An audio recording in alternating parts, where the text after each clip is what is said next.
El 18 de abril de 1955, Albert Einstein experimentó una hemorragia interna causada por la ruptura de un aneurisma de la aorta abdominal que anteriormente había sido reforzada quirúrgicamente por el doctor Rudolf Nielsen en 1948, pero esta vez nada se pudo hacer.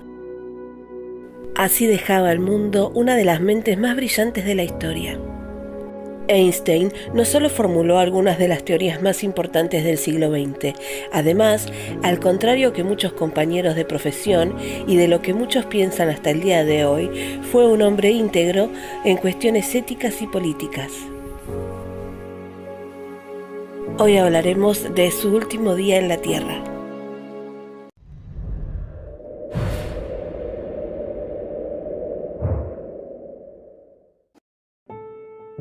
Einstein trabajó hasta el momento de su muerte, pese a que sufría una dolorosa enfermedad que le provocaba graves ataques que le duraban varios días cada 3 o 4 meses.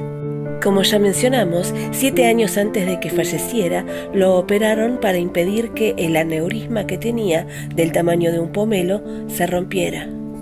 Su salud desde entonces fue muy precaria, pero aún así publicó investigaciones durante los 50 y estuvo trabajando hasta el mismo momento de su muerte en 1955.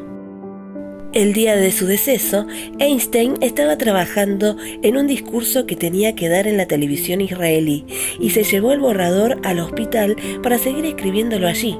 Solo unas horas antes de su muerte, los médicos le propusieron probar una nueva cirugía experimental como último recurso para extender su vida, pero el físico se negó, diciendo: «Ya he hecho mi parte, es hora de irse y lo haré con elegancia».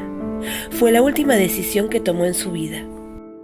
Einstein se fue de este mundo orgulloso de sus contribuciones y hasta el final tuvo claro uno de sus principios fundamentales, que consta en una de sus más famosas citas: «No intentes convertirte en un hombre de éxito, mejor conviértete en un hombre valioso».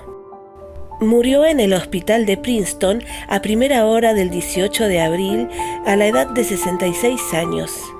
En la mesilla quedaba el borrador del discurso por el 7º aniversario de la independencia de Israel, que jamás llegaría a pronunciar, y que empezaba así: «Hoy les hablo no como un ciudadano estadounidense, ni tampoco como judío, sino como ser humano».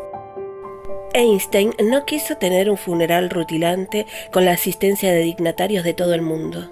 De acuerdo con su deseo, su cuerpo fue incinerado en la misma tarde antes de que la mayor parte del mundo se enterara de la noticia. Sus cenizas fueron esparcidas en el río Delaware, a fin de que el lugar de sus restos no se convirtiera en objeto de mórbida veneración. Pero hubo una parte de su cuerpo que no se quemó. Cuando en aquella madrugada del 18 de abril fallecía Albert Einstein, Thomas Harvey, el patólogo de guardia encargado de realizar la autopsia al cadáver del científico, también pasaría a la historia. Pero no por realizar el examen forense, sino nada más y nada menos que por convertirse en el ladrón de uno de los cerebros más privilegiados de la historia. Un hecho que hasta el día de hoy sigue estando envuelto en una gran controversia. Los familiares y amigos de Einstein no sabían que no todo el cuerpo del científico había sido incinerado. Thomas Harvey alegaría que la extracción del cerebro del genio no había sido un robo, sino un acto en nombre de la ciencia, ya que serviría para poder estudiar uno de los cerebros más singulares y extraordinarios de la historia de la humanidad. A menudo, los hospitales se quedan con algunos órganos que consideran de interés para realizar algún estudio patológico.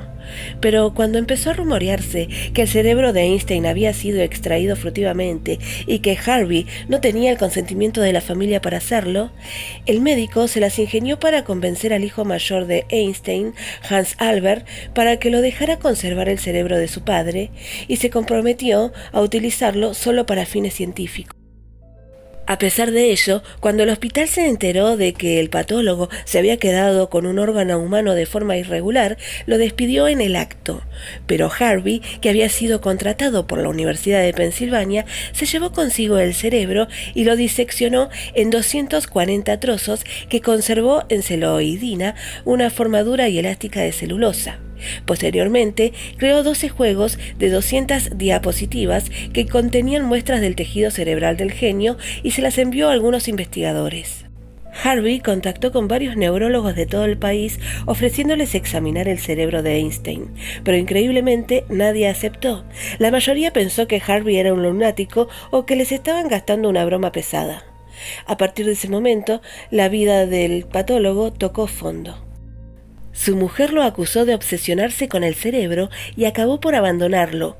Finalmente, algunos neurólogos aceptaron estudiar las muestras, pero su conclusión fue que el cerebro que Harvey les había mandado no era muy distinto al de un cerebro normal, ya que el peso del mismo, 1230 gramos, era incluso inferior al del rango normal para un hombre de la edad de Einstein. Sin embargo, posteriormente se realizaron nuevos estudios. En 1985, la profesora Marianne Diamond de la Universidad de California informó de un número de células gliales que nutren a las neuronas de superior calidad en áreas del hemisferio izquierdo encargado del control de las habilidades matemáticas. En 1999, la neurocientífica Sandra Whittleson informaba que el lóbulo parietal inferior de Einstein, un área relacionada con el razonamiento matemático, era un 15% más ancho de lo normal. Volviendo al día en que se detuvo el corazón de Einstein, a consecuencia del impacto mundial que ocasionó la noticia, un fotógrafo decidió documentar con imágenes sus últimas huellas. Ralph Morse, de la revista Life, una de las pocas personas que participaron de la íntima despedida de Einstein. Sin que la familia supiera el recorrido que estaba realizando, el reportero consiguió imágenes inéditas y únicas. Pero una fotografía de Morse se convertiría en un tesoro único, la de la oficina del físico en Princeton, tal como la había dejado. Irrumpió en ella con su cámara hora después de la muerte de Einstein. Era el reflejo de su vida, de su mente, de su obra, y el genial reportero gráfico consiguió transmitirlo. Sin embargo, paradójicamente, las imágenes nunca fueron publicadas. Fue por un pedido del hijo del matemático, quien exigió que el duelo de la familia fuera respetado, y Morse y Life cumplieron con su palabra.